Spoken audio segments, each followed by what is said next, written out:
Warahmatullahi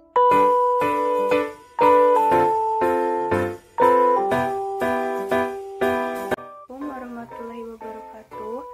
Perkenalkan, saya Aziza Inggil Mulyani dari kelas 10 IPA 4, nomor absen 10. Di sini saya akan menjelaskan sedikit mengenai hasil kebudayaan masyarakat praaksara. Yang pertama ada hasil kebudayaan masa Paleolitikum. Zaman Paleolitikum atau zaman batu tua adalah zaman ketika manusia menggunakan alat-alat budaya yang terbuat dari batu yang masih sederhana dan memiliki tekstur yang masih kasar. Paleolitikum diperkirakan berlangsung sekitar 600.000 tahun yang lalu selama masa kala Pleistosen. Penemuan alat batuan dari zaman Paleolitikum banyak ditemukan di wilayah Jawa, terutama di wilayah Pacitan dan Ngandong. Oleh sebab itu, lahir istilah kebudayaan Pacitan dan kebudayaan Ngandong. Kebudayaan Pacitan. Berikut temuan fosil batuan hasil penggalian Ponkoliswal pada tahun 1935 di Pacitan, Jawa Timur.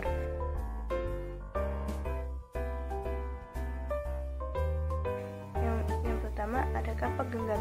Kapak genggam merupakan kapak yang digunakan dengan cara digenggam dan tidak memiliki tangkai. Berasal dari batu yang hampir tidak berubah dari bentuk aslinya karena teknologi yang dipunyai masih sangat sederhana. Yang kedua ada kapak perimbas. Tidak jauh berbeda dengan ciri fisik dari kapak genggam, kapak perimbas dari segi ukuran lebih besar daripada kapak genggam. Yang ketiga ada kapak penetak. Kapak penetak memiliki kesamaan bentuk dengan kapak genggam maupun kapak perimbas. Kapak penetak memiliki fungsi untuk membelah pohon, kayu, dan bambu. Yang keempat, ada pahat genggam. Pahat genggam merupakan alat batuan yang memiliki ukuran lebih kecil dibandingkan kapak genggam, kapak perimbas, maupun kapak penetak. Fungsi dari pahat genggam adalah untuk mengemburkan tanah dan mencari makanan berupa umbi-umbian. Yang kelima, ada alat serpih atau flake. Alat serpih merupakan alat bebatuan yang ukurannya lebih kecil dan biasanya berbentuk lebih tipis dibandingkan alat sejenis lainnya. Yang kedua, ada kebudayaan Ngandong. Hasil kebudayaan Ngandong banyak ditemukan di daerah Ngawi, Jawa Timur. Kebudayaan Ngandong merupakan hasil kebudayaan manusia praaksara zaman Paleolitikum yang menggunakan batu dan tulang sebagai alat penunjang kebutuhan hidupnya. Alat yang digunakan di Ngandong berupa kapak genggam, alat serpih, dan alat-alat yang berasal dari tulang seperti alat penusuk atau belati. Selain di Ngandong, alat-alat berupa ditemukan di wilayah Sangiran, Jawa Tengah, dan Cabenge, Sulawesi Selatan. Ada hasil kebudayaan masa Mesolitikum. Zaman Mesolitikum atau disebut juga dengan zaman Batu Tengah atau Mantia yang berlangsung pada masa kala Holosen. Pada zaman Mesolitikum terdapat pengaruh kebudayaan dari wilayah daratan Asia. Alat-alat yang digunakan masih sama dengan zaman Paleolitikum. Yang ketiga, hasil kebudayaan masa Neolitikum. Kebudayaan Neolitikum adalah kebudayaan yang lebih maju dibandingkan dengan zaman sebelumnya, yang merupakan akibat dari adanya migrasi Proto-Melayu dari wilayah Yunan ke wilayah Asia Tenggara.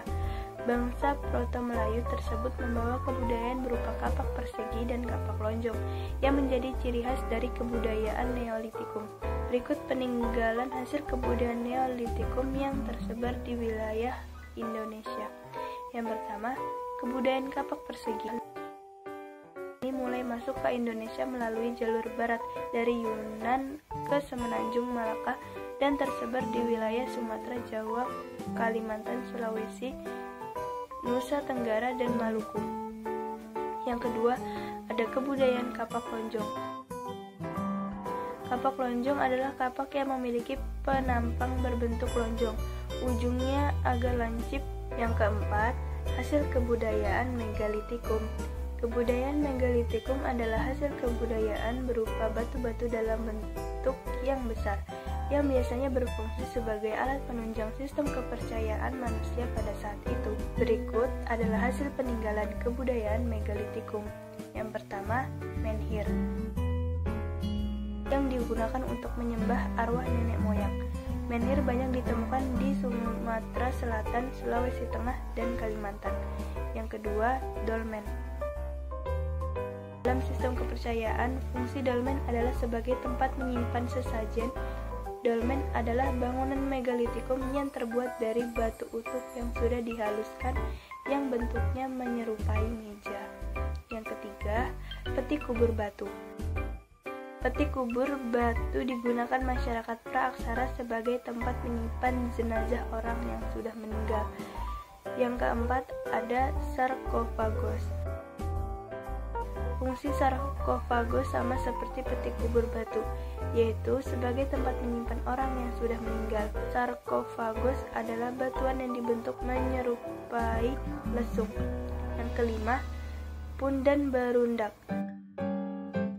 Pundan berundak adalah teknologi pada zaman megalitikum berupa anak tangga bertingkat yang digunakan sarana pemujaan arwah nenek moyang dan dianggap suci. Ada masa perundagian atau logam. Zaman logam merupakan masa mulai dikenalnya alat-alat yang berasal dari logam. Meskipun demikian, alat-alat yang terbuat dari batuan masih digunakan oleh masyarakat pada saat itu. Demikian, beberapa ahli ada yang menyebut zaman logam di Indonesia sebagai zaman perunggu. Zaman perunggu di Indonesia meninggalkan kebudayaan yang pertama, kapak corong. Kapak corong memiliki bentuk seperti corong, yang pada bagian atasnya memiliki lubang. Kapak corong yang digunakan untuk tanda kebesaran atau alat upacara dinamakan kandrasa. Kandrasa banyak ditemukan di daerah Yogyakarta dan Pulau Roti, Nusa Tenggara.